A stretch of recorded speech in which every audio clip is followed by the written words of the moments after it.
Mohon izin Bapak Ibu yang terkait rancangan standar pelayanan, ini merupakan salah satu langkah sebelum standar pelayanan yang ada di bagian PPJ ini ditetapkan melalui keputusan sekretaris daerah. Harus ada feedback atau timbal balik dari penerima layanan. Artinya apakah layanan ini memang sudah sesuai dengan kebutuhan yang dibutuhkan oleh penerima layanan atau butuh masukan, ada butuh semacam perbaikan di pelayanan yang sudah kami laksanakan selama ini. Sebenarnya ini kami sudah punya standar pelayanan yang sudah ditetapkan sebelumnya, namun ada beberapa tambahan juga karena ada beberapa regulasi yang berubah, jadi kita sesuaikan kembali terkait standar pelayanan pada bagian pengadaan barang jasa.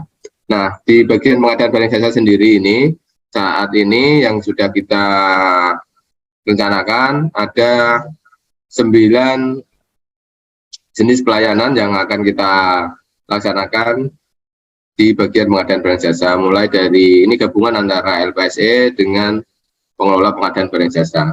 Nah, 9 pelayanan tersebut yaitu terkait layanan helpdesk, kemudian layanan registrasi dan verifikasi calon penyedia, ini yang LPSE, pembuatan akun admin agensi, kemudian pelatihan enforcement, pelayanan bidding room, kalau mungkin ada kesulitan terkait upload dokumen, terkait pembuatan paket, itu bisa menggunakan layanan bidding room ini. Kemudian pelayanan pemilihan penyedia, ini terkait tender seleksi yang dilaksanakan oleh Pokja Pemilihan. Pelayanan konsultasi pengadaan, mungkin ini yang sudah dilaksanakan teman-teman sini, bisa datang langsung, bisa melalui online, yang sudah sering kita share di IG melalui IG UKPPJ maupun di tampilan depan yang ada di LPSE itu. Kemudian bisa by WA, by telepon juga bisa kita layani. Nah, kemudian yang selanjutnya terkait fasilitasi perencanaan dan pengelolaan kontrak. Nah, ini mungkin yang belum banyak diketahui teman-teman, meskipun sudah ada beberapa OPD yang kita dampingi terkait pendampingan dalam penyusunan rancangan kontrak. Ini tekstilnya seperti itu kalau yang ini. Kemudian yang ke-9 yaitu pendampingan dalam pelaksanaan kontrak. Nah, ini juga sudah ada beberapa OPD yang kita dampingi di beberapa tahun kemarin, baik yang OPD di lingkungan pemerintahan kabupaten maupun yang di lintas sektoral, artinya OPD-OPD yang pusat yang meminta pendampingan ke bagian PPJ. Nah, jadi ada 9 jenis layanan ini, mulai dari helpdesk, ini layanan yang terkait LPSE, sampai dengan layanan pendampingan pelaksanaan kontrak. Mungkin yang terakhir yang kita dampingi yang di dinas sosial itu ya, yang pembuatan gedung baru dinsos ini yang pendampingan kontrak. Nah, dari kesemuanya ini kita sudah ada SOP yang harus kita penuhi, cuman ini yang untuk terkait pemenuhan standar pelayanannya butuh penetapan dari sekretaris daerah. Nah, ini salah satu langkah. Setelah draft ini kita selesai, kita meminta masukan dari Bapak Ibu yang hadir pada kesempatan pagi hari ini untuk memberi masukan terkait jenis pelayanan maupun waktu pelayanan ataupun tata cara pelayanan yang kita berikan. Mungkin bisa ke bawah, Mas. Nah, untuk terkait waktu pelayanan, ini sesuai dengan jam kerja kita. Kalau dulu sampai jam 2:30, kita pelayanan sampai jam 1:30. Nah, ini kita sesuaikan karena jam kerja kita menjadi 5 hari kerja, kemudian jam kerjanya juga sampai jam 3:30, jadi pelayanannya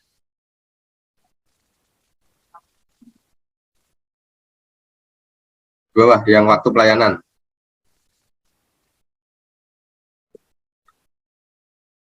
Nah, ini jadi waktu pelayanannya ini hampir sama semua. Ini di jam kerja.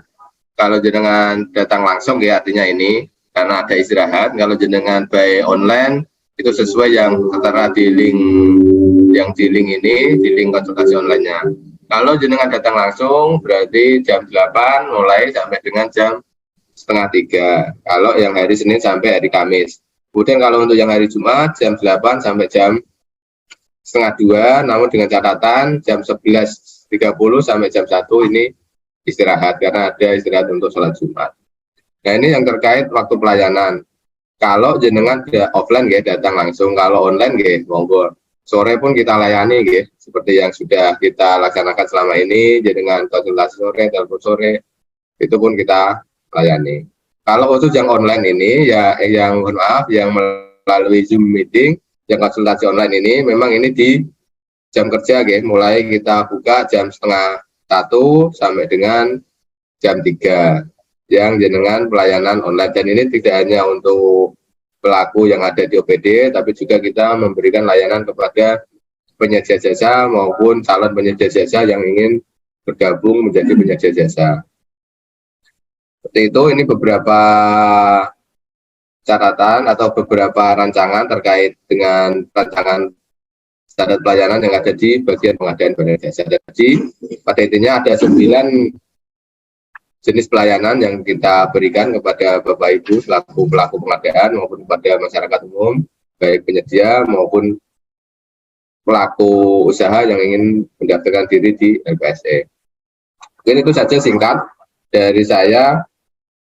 Kalau ada pertanyaan, masukan, monggo kami persilakan. Oh, izin Mas Arif, Dinas Pertanian. Iya, monggo Mas Didi.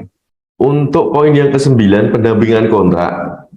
Itu pendampingan kontrak untuk per paket kegiatan atau bisa kita minta untuk di SK-kan selama 1 tahun di semua kontrak dinasnya. Terima kasih. Oke, terima kasih Mas Didi. Mungkin saya jawab dulu ya, nanti ditambahi Pak Kabak ya. Sesuai yang SOP yang sudah ditetapkan di bagian BPJ yang terkait proses pendampingan, mungkin ini memang masih berdiri per paket pekerjaan Mas Didi. Artinya kalau memang jenengan membutuhkan pendampingan untuk beberapa paket pekerjaan, di surat pengajuan permohonan pendampingannya disebutkan saja paket-paket pekerjaannya apa saja. Nah itu nanti, jadi ini tidak mengikat tahun anggaran, 1 tahun anggaran penuh mendampingi di dinas A, dinas B, gitu, tapi per paket pekerjaannya seperti itu. Kita bahas Pak Riko, monggo.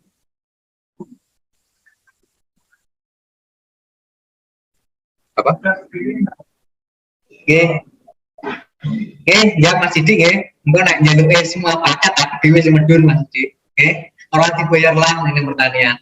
Oke, nanti semua paket saya sendiri yang turun, silakan nanti surat ke saya tak jawab, nanti yang turun saya sendiri selalu dapat. Kata gimana sih Dek? Jadi intinya gini Bapak sekalian, saya itu kemarin kan sudah dibuka online ya, konsultasi online, tapi juga belum bisa berjalan dengan baik. Nah ini kendalanya apa? Ya? Artinya kan ada keengganan untuk online. Nah maka dari itu kemudian kita itu pengen dapat masukan dari Bapak sekalian. Konsultasi sing enak jenengan itu modelnya sing piye? Oke. Nah itulah kemudian silakan bisa diberikan masukan lewat Mas Arif untuk forum ini.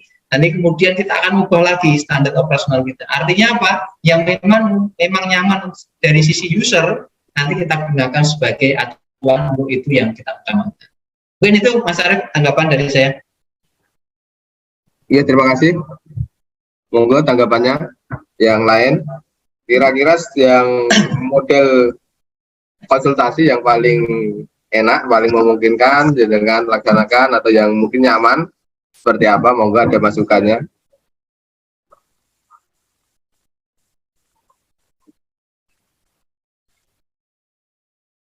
Kami persilakan. Atau tanggapan tadi terkait yang rancangan. Oh iya Mas Arif, Mas Arif, sedikit ini nyampe ke beberapa teman-teman tuh gini.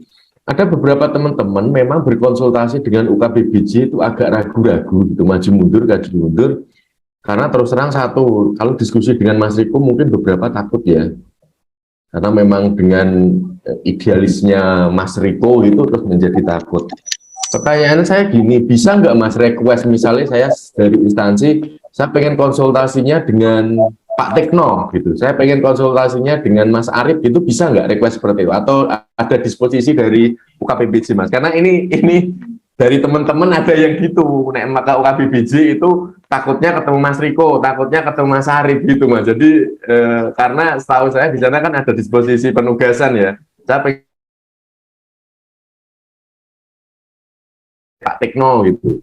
Ternyata dengan Pak Tekno takut gitu. Bisa request nggak Mas kira-kira untuk konsultasi ke UKBBJ-nya dengan siapa gitu? Terima kasih Mas Arif. Terima kasih Mas Didi.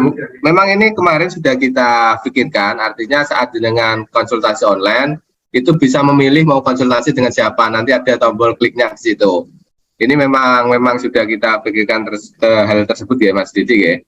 Karena mungkin memang ada beberapa teman-teman ini nyamannya konsultasi dengan Mas Teknom, Mas Rifan atau dengan yang lain sebagainya seperti itu. Tapi tidak menutup kemungkinan karena juga yang bersangkutan mungkin sudah terlalu banyak melayani konsultasi di hari yang sama, bisa dialihkan ke yang lain. Cuman pilihan-pilihan untuk mau konsultasi ke siapa itu memang kemarin sudah kita pikirkan. Jadi saat dengan mau daftar yang konsultasi online itu, karena konsultasi online ini kan daftarnya 1 hari sebelum konsultasi ya. Jadi sudah bisa memilih siapa yang mau konsultasi dan perihal apa yang akan dikonsultasikan. Mungkin tambahan Pak Riko. Oke, terima kasih Mas Arif. Jadi memang itu yang saya pikirkan Mas Didi. Jadi memang user ini rajanya, oke, sehingga bisa milih dari pol kepalanya sampai pelaksana. Karena kalau tidak seperti itu, maka ini juga kita belum bisa merespon pelayanan yang baik Mas Didi. Kalau hanya saya fokuskan ke pelaksana, loh, kabagnya teman-teman ngongkang-ngongkang. Maka bagus sekalian, tadi kalau persepsi Mas Didi bisa milih ke pelaksana supaya bisa ngobrolnya enak, ya silahkan. Maka di request di bit.ly-nya yang permohonan konsultasi online itu bisa memilih dari saya, Kasubag atau kemudian stafnya. Karena ada kalanya di LPSC kemarin ketemunya sama Mas Arif, ya. Nanti takutnya ketemu yang lain nggak nyambung lah, silahkan nanti request selanjutnya kepada Mas Arif. Jadi Mas Arif terus selanjutnya saya kira itu menjadi solusi bagaimana bagus sekalian supaya nanti konsultasinya juga tidak terpotong. Tapi ada catatannya tadi yang disampaikan Mas Arif, kalau ngomong itu terus nanti kita juga tidak memberdayakan yang ada di internal kita. Oke, nanti ya.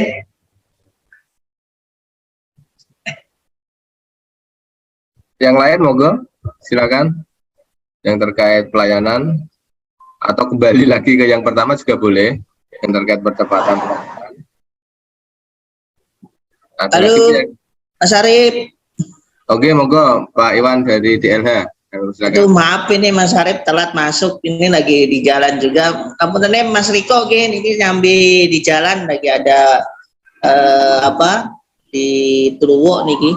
Mau tanya, bisa disampaikan ulang kaitan dengan tadi soal konsultasi online-nya itu Mas Arif? Karena saya digabungnya baru gabung ini, Mas Arif, mohon maaf. Oke, Mas Iwan, yang untuk konsultasi online, untuk yang link konsultasinya kita sampaikan di IG-nya UKPBJ Pati, Instagram-nya UKPBJ Pati, dan juga yang di halaman depan yang LPSC Kabupaten Pati itu ada, Mas Iwan, yang link untuk konsultasi online-nya. Jadi jangan daftar dulu link konsultasi online-nya di sana. Jadi hari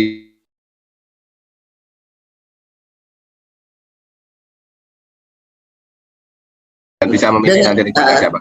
Tema yang dikonsentrasikan bebas dari bebas, kami. Temanya bebas Siap, mantap ini layanannya Pak Kabak ini luar biasa. Bebas Pak Iwan.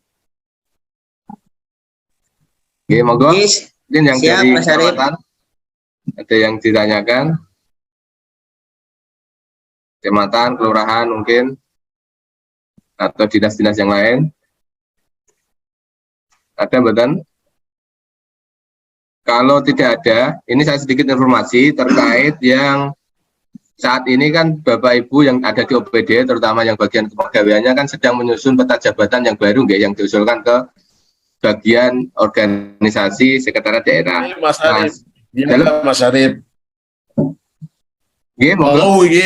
Jabatan, dengan peta jabatan ngeluh Mas.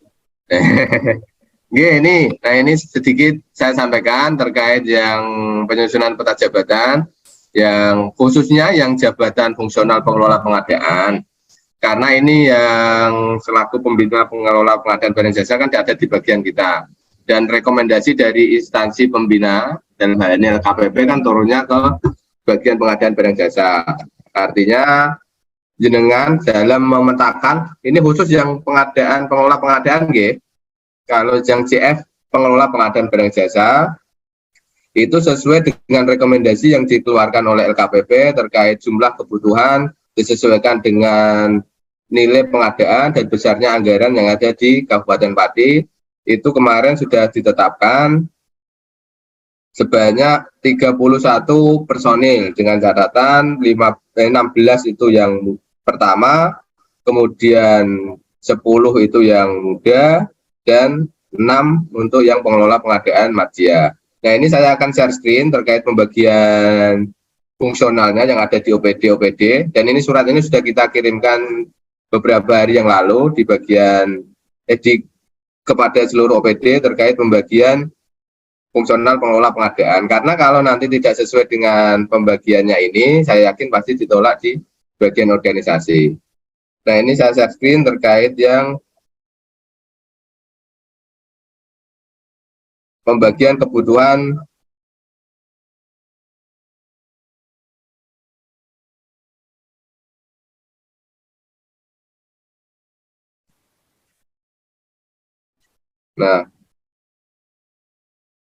pembagian kebutuhan CF PBJ di Kabupaten Pati.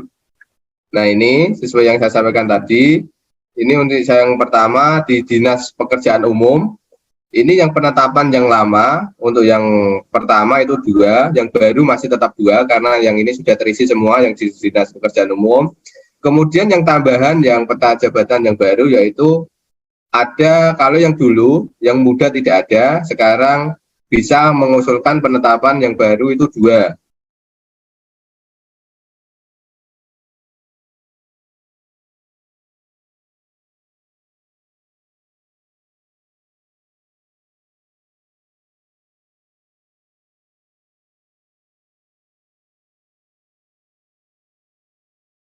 Sama seperti yang penetapan yang lama yang sudah ditetapkan. Kemudian yang baru ini kalau usulan berarti yang pertama 1, yang muda 1, berarti nanti ada kebutuhannya ada 2. Kalau yang di DPU berarti 4 ya. Pertama 2, yang muda 2. Nah, kemudian yang di Dinas Tenaga Kerja ini pertama 1, ini kebetulan sudah terisi. Kemudian nanti ada juga yang muda 1. Artinya ini untuk menjembatani yang sudah ada pertamanya, kalau yang nilainya sudah sesuai untuk naik pangkat bisa ke muda. Kemudian yang di Dinas Kesehatan, ini yang penetapan pertamanya 1 dan sudah terisi CPNS. Kemudian yang penetapan baru ini yang mudanya ada 1, pembagian yang muda, yang kebagian muda 1 ya. Berarti nanti saat usulan yang peta jabatan yang baru berarti ditambahkan yang muda 1. Nah, kemudian yang lain ini masih sama, di Dinas Pendidikan masih sama, pertama 1 orang, kemudian di Kelautan juga pertama 1 orang, di Dinas Perindustrian 1 orang, Swondo 1, RSUD Kayen 1, ini yang sudah terisi di RSUD Kayen melalui CPNS, kemudian di Sekretariat Daerah 1 orang. Nah, selebihnya yang kemarin sudah ada penetapan 1 orang di peta jabatan yang lama, karena sesuai rekomendasi dari LKPP ini yang awalnya dulu itu 29 orang yang pertama, kemudian direkomendasi yang terbaru itu hanya 16 orang. Artinya yang dulu ada kotaan peta jabatan yang CFPBJ-nya di OPD-nya, yang untuk usulan sekarang itu ditiadakan karena sesuai yang rekomendasi kebutuhan tadi ya. Jadi yang untuk Dinas Capil, Dirporapar, Satpol PP, Dinkominfo, LH, Disperkim, kemudian Dispermades, Disub, Dinsos, BKPP, Bapeda, dan BPKD yang awalnya ada penetapan 1 orang pengelola pengadaan barang dan jasa. Saat ini setelah penetapan yang baru di usulan peta jabatannya nanti tidak ada yang kotaan untuk CFPBJ. Seperti itu ya. Jadi ada perubahan yang masih tetap tadi mulai dari DPU sampai dengan Sekretariat DPRD, kemudian yang selebihnya tadi Dinas Distrik Capil sampai dengan BPKD ini berarti tidak ada peta jabatan pengelola PBJ pada OPD tersebut. Karena tadi sesuai dengan rekomendasi dari LKPP, kebutuhan yang pertama hanya 16 orang, sudah kita bagi rata, dan selebihnya ini semuanya ada di bagian pengadaan barang jasa di Sekretariat Daerah, gitu. Artinya yang muda, sisanya yang ini, tadi muda kan ada 10, ini kan 5, berarti yang 5 ada di bagian PBJ, yang sudah terisi 2, yang masih kosong 3. Kemudian yang madya, karena ini kita sesuaikan dengan pekerjaannya, kalau di OPD itu tidak memungkinkan madya, jadi yang madya semua kita tetapkan di sekretariat daerah. Artinya kalau memang teman-teman nanti yang CF PPJ itu sudah naik ke muda, kemudian mau ke madya, berarti beralih ke sekretariat daerah. Itu sedikit informasi yang terkait peta jabatan yang ada di OPD, di semua OPD terkait pembagian jabatan fungsional pengelolaan pengadaan barang jasa. Jadi yang dulu awalnya ada, dimungkinkan saat ini tidak ada yang pemetaan untuk jabatan fungsional pengelolaan pengadaan barang jasa, karena tadi sesuai dengan rekomendasi dari instansi pembina, yaitu dalam hal ini LKPP terkait kebutuhan jabatan fungsional pengadaan barang jasa. Mungkin itu sedikit yang bisa saya sampaikan terkait informasi terkait pembagian kebutuhan jabatan fungsional pengadaan barang jasa. Dan surat ini sudah kita sampaikan ke semua OPD yang awalnya ada CFPBJ-nya, itu kita semua surati, ada 22 OPD yang dulunya ada penetapan CFPBJ-nya, tapi saat ini tersisa hanya ada 10 OPD, 11 termasuk dengan sekretariat daerah yang nanti ada peta jabatan khusus pengelola pengadaan barang jasa. Mungkin itu saja terkait peta pengelolaan barang jasa. Kami kembalikan ke peserta, kalau ada pertanyaan kami persilakan.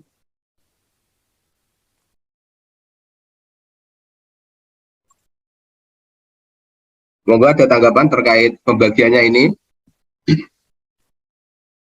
Jadi yang awalnya ada, kalau ternyata tadi yang di surat yang kita sampaikan kosong, berarti nanti yang usulan ke bagian organisasi yang khusus untuk CFPBJ-nya berarti dikosongi, tidak diusulkan lagi. Artinya tidak ada peta jabatan di OPD tersebut untuk yang pengelola pengadaan barang jasa.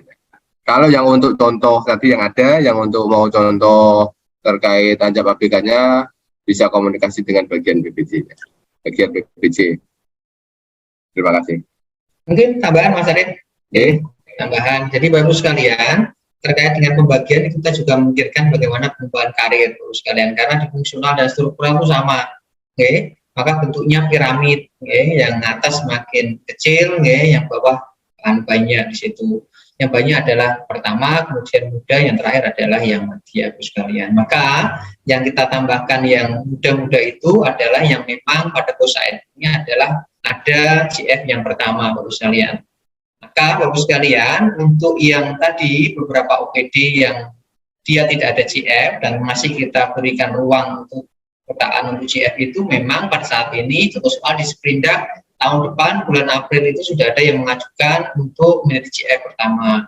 Kemudian diselautkan hari ini sudah kita ajukan ke LKPP untuk ada satu personil yang mau menjadi CF pertama Bapak Ibu sekalian. Sehingga mau tidak mau, karena sudah ada kemudian yang mau menjadi CF, maka kuotanya kemudian kita prioritaskan ke yang memang tadi sudah ada calon yang mau menjadi CF sekalian. Nah, nanti kalau ke depan memang sudah banyak atau kemudian beberapa yang pertama sudah naik muda, maka juga kita akan review lagi dengan LKPP supaya kuotaan mudanya juga ditambah, supaya pengembangan karir dari Bapak Ibu sekalian yang CF pun bisa berkembang sampai dengan madya atau paling enggak sampai golongan 4B, 4C. Itu yang memang kita pikirkan sekalian, sehingga pada prinsipnya kita di bagian BPJ tetap mengontrol Bapak Ibu sekalian supaya pengembangan karir dari Bapak Ibu sekalian, mungkin teman atau yang hari ini hadir bisa tetap bisa berjalan, walaupun seperti Mas Didi ini udah lama nggak naik pangkat. Maka tadi kotaan muda itu saya mohon Mas Didi mau memanfaatkan supaya naik menjadi golongan 3D seperti saya. Jadi statusnya masih yang muda seperti karo aku. Nanti Mas Arif, silakan nanti Mas Arif yang terakhir yang terkait kemarin yang di Instagram itu, yang banyak penyedia katalog yang trouble di Ketapang kemarin jika telepon saya karena klik linknya tidak ada, silakan bisa dijelaskan sedikit dan informasinya di Instagram bisa dijelaskan. Terima kasih. Oke, terima kasih Pak Riko. Mungkin yang menjadi beberapa kendala terkait katalog lokal saat ini yaitu adanya kemarin itu yang ada freeze terkait dengan KBLI penyedia katalog lokal. Artinya semua KBLI ini di freeze, artinya tidak, kalau yang tidak sesuai dengan persyaratan yang ada di katalog lokal itu tidak bisa menayangkan produk, atau untuk produk yang sudah terlanjur tayang tidak muncul tombol belinya. Artinya produk tayang tapi tidak bisa dibeli. Nah, untuk mengantisipasi atau mengatasi hal tersebut, itu kami sudah memberikan langkah-langkah terkait bagaimana mengaktifkan kembali penyedia yang ada di katalog lokal. Artinya penyedia yang sudah tayang produknya bisa dibeli, kalau penyedia yang belum memasukkan bisa memasukkan produk di katalog lokal Kabupaten Pati. Nah, itu yang untuk langkah-langkahnya bisa jenengan cek atau bisa dilihat di Instagramnya UKPBJ Kabupaten Pati. Ketika aja UKPBJ Kabupaten Pati, nanti ada langkah-langkah terkait membuka kembali yang freeze yang di kode KBLI-nya. Karena ini yang menetapkan dari LKPP, karena ada beberapa penyedia ternyata kode KBLI-nya tidak sesuai dengan etalasenya, itu karena dulu sangat dimudahkan ya. Artinya penyedia hanya mendaftar, upload produknya, tapi ternyata ada beberapa penyedia yang tidak memiliki izin sesuai dengan etalasenya. Nah, kemarin dievaluasi dari LKPP, kemudian dibekukan sementara untuk semuanya, hanya untuk penyedia-penyedia yang sudah melakukan sinkronisasi dengan data sikapnya dan perbaikan di KBLI-nya, itu yang bisa menayangkan kembali produknya atau menambahkan produk di katalog elektronik lokal. Nah, itu untuk langkah-langkahnya bisa dicek di Instagramnya UKPBJ Kabupaten Pati terkait langkah-langkah untuk mengaktifkan kembali kode KBLI yang dimiliki oleh penyedia jasa tersebut. Mungkin itu saja tambahan yang terkait itu. Kalau ada penyedia atau jenengan yang mengklik beli di katalog lokal, ternyata tombol belinya tidak ada, berarti penyedianya belum melakukan sinkronisasi kode KBLI-nya. Mungkin itu bisa diinfokan kepada penyedia jasa yang biasa jenengan gunakan untuk bekerja sama atau ditunjuk.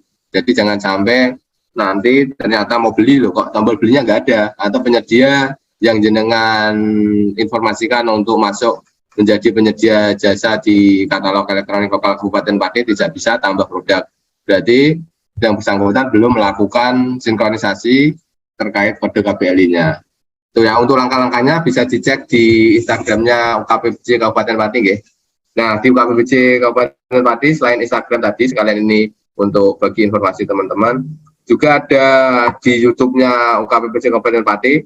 Situ ada berbagai macam materi, sharing-sharing, dan yang terakhir tadi terkait yang selama ini mungkin jadi sedikit kendala dari teman-teman, baik teman-teman pengadaan maupun teman bagian keuangan terkait perpajakan di bagian perpajakan pada pengadaan barang jasa.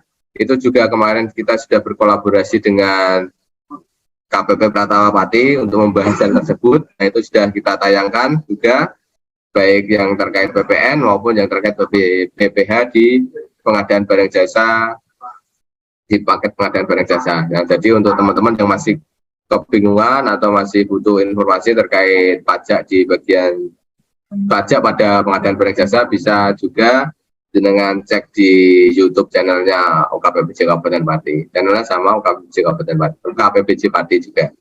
Jadi ada dua tadi ya, di Instagram itu yang nanti informasi yang terkait untuk sinkronisasi kode KBLI untuk penyedia jasa, kemudian yang informasi-informasi terkait pengadaan, materi-materi, itu jenengan bisa lihat di channel YouTube-nya UKPBJ Kabupaten Pati. Mungkin itu tambahan informasi untuk teman-teman pelaku pengadaan. Kalau ada yang ditanyakan, kami silakan. Di chat Mas Arif ada pertanyaan. Saya satu, Mas Arif. Oke, monggo Pak Iwan, kami silakan sebelum saja berbicara. Sambil nunggu yang di chat ya Mas Arif. Ini kemarin kita kebetulan baru evaluasi untuk pengadaan yang 2023 dan persiapan 2022 dan persiapan 2023. Nah, memang kendalanya gini Mas Arif, beberapa rekanan kami itu kan memang ada beberapa yang ini ya UKM ya. Nah, kendalanya memang terus terang kami memang kalau dari sisi kami sih memang terbantu dengan beberapa YouTube dan lain sebagainya dari teman-teman UKPPJ ya. Tapi ternyata rata-rata mereka malah minta tolong kami untuk mendaftarkan. Nah ini yang rada bingung juga ini. Maksudnya dalam artian kalau semua orang nanti minta tolong ke kita juga ya kita kan malah terbebani di kami juga ya. Maksudnya suruh daftarkan dan sebagainya. Tapi kondisinya kalau kita mau dorong mereka ke e-katalog, tetaplah kita paham sendiri ya dari segi SDM kayak toko-toko yang kecil ya, toko-toko kecil itu kan nggak apa ya, mungkin untuk bisa familiar dengan pola edukasi di UKPPJ lewat YouTube dan sebagainya agak susah. Nah untuk tak minta dorong juga suruh konsultasi ke UKPPJ, ke gedung Sekda, ya itu tadi mereka Pak ngeten wah jadi banyak alasan. Sebenarnya kami sebenarnya ke depan tuh pengen dorongnya ke sana, cuma ternyata ada kendala di situ.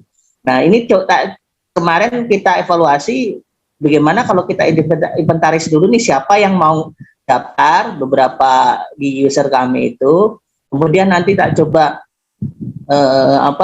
minta tolong ke UKPBJ gitu lewat tadi layanan itu lewat Zoom atau gimana, nanti kita kumpulkan di kantor pematerinya dari UKPBJ gitu bisa ya kalau kayak gitu ya. Nah, karena kendala di lapangan ternyata gitu Mas Arif, agak susah juga mendorong teman-teman toko-toko kecil itu untuk bisa ke e-katalog gitu ya. Oke, itu Mas Arif, makasih Mas Arif. Oke, terima kasih Pak Iwan. Oke, bisa Pak Iwan. Artinya jenengan kumpulkan di sana, kemudian kita datang juga bisa.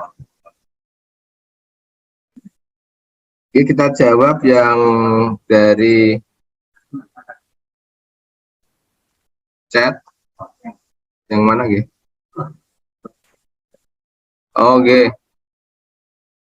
Ini dari Mas Agus di PUTR. Punya paket pengadaan material kayak ini, pasir PC batu belah, harganya lebih murah. Untuk pasir pasang dibandingkan dengan yang ada di e-katalog, bagaimana solusinya? Oke. Ya, terima kasih Mas Agus atas pertanyaannya. Sesuai yang prinsip yang di katalog ya, karena ini prinsip yang saat ini yang ada di katalog lokal Kabupaten Pati, ini harga yang menentukan itu penyedia sendiri.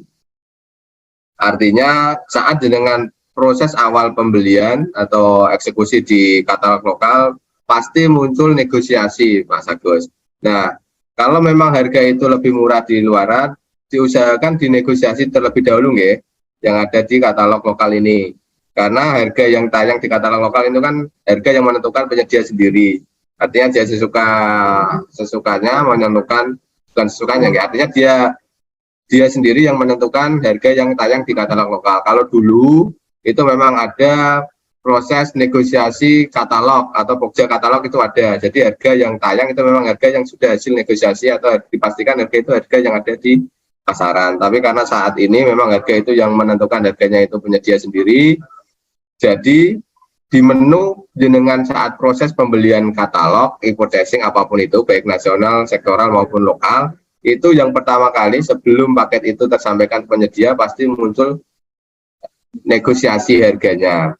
Nah itu bisa dinegosiasikan di situ, monggo kami persilahkan sesuai dengan harga pasarannya. Saya yakin kalau memang harga itu harga pasaran, saya yakin pasti penyedianya juga bersedia. Kalau memang tidak ada kesepakatan harga dan ternyata harga lebih murah yang di luaran, monggo bisa menggunakan alternatif pengadaan yang lain.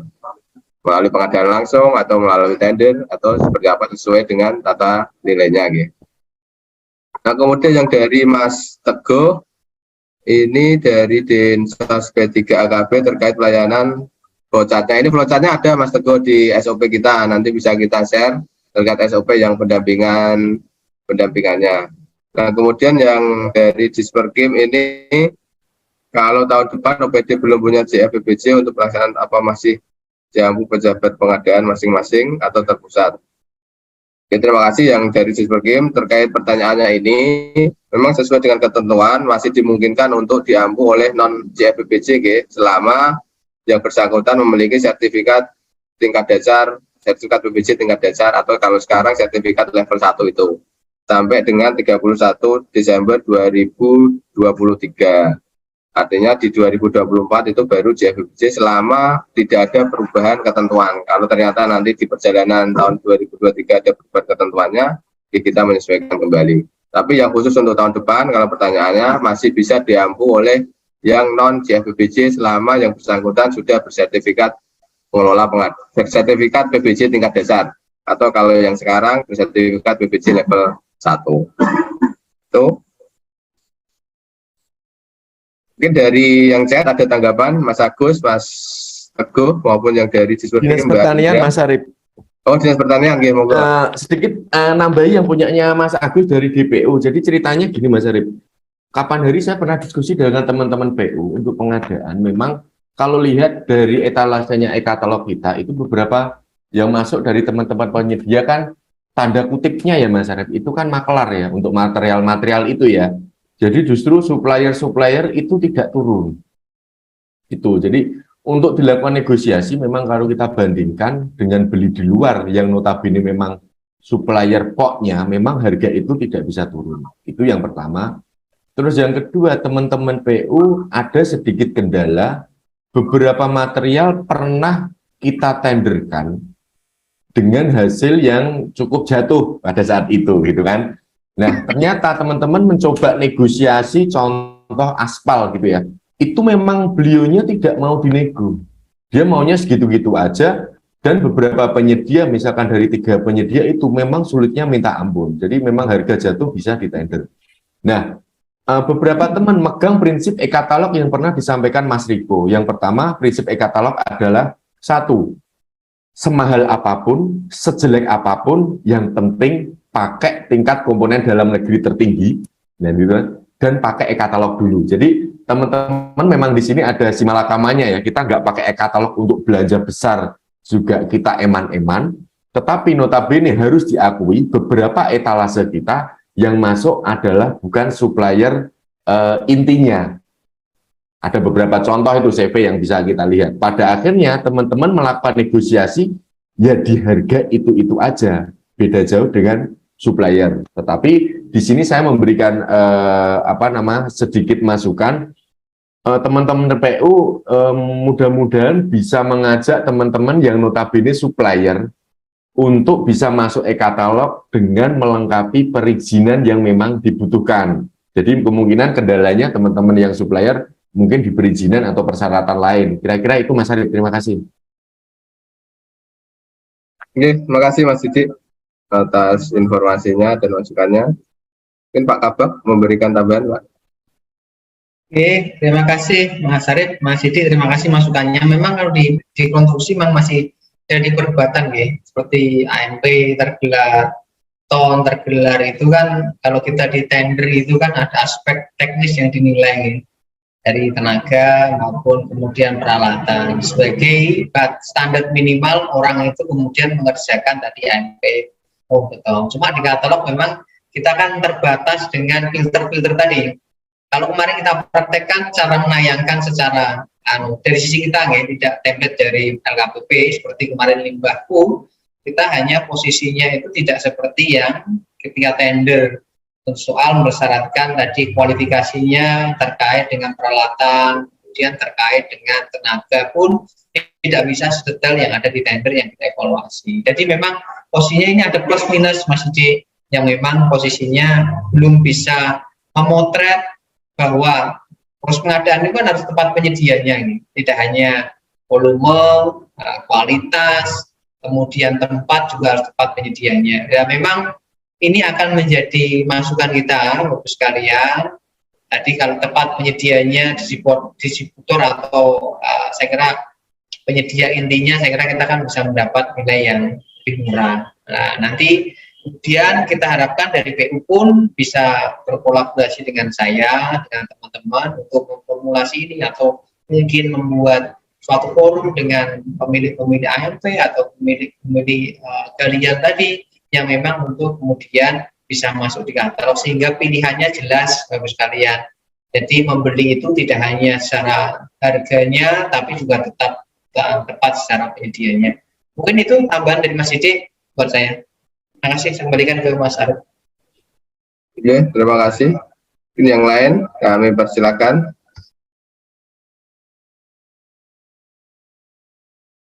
Tidak ada, mohon.